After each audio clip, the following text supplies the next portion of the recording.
राम कहत चल, राम भजत चल, राम भजत चल भाई।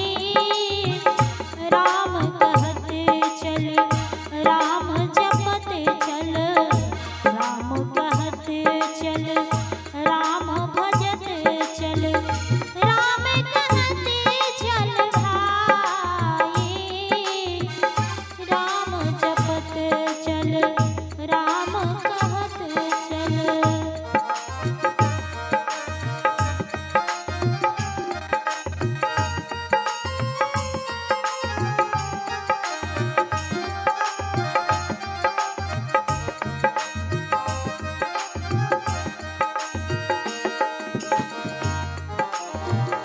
जे देहिया नित नियम नहाए, चंदन रगर लगाए।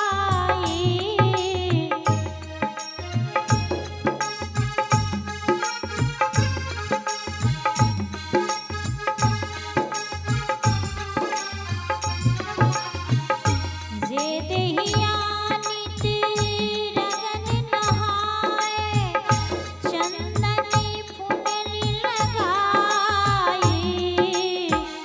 सो देहिया जे अगिया जरत है, सो देहिया एक दिन अगिया जरत है। हंस अकेला जाए, राम भजत चल, राम कहत चल, राम भजत चल, राम कहत चल, राम जपत चल भाई।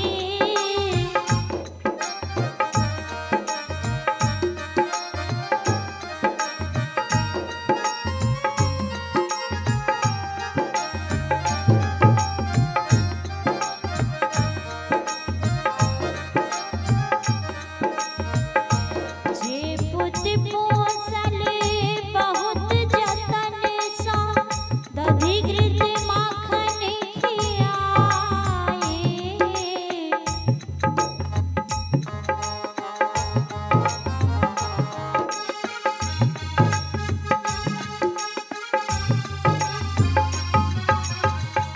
जे पुत पोसल बहुत जतन सा, दही घृत माखन खियाए। सो पुत भाखत प्रेत प्रेत को, सो पुत भाखत प्रेत प्रेत को, बाबा कहत लजाए। राम भजत चल, राम कहत चल, राम भजत चल, राम कहत चल, राम जपत चल भाई।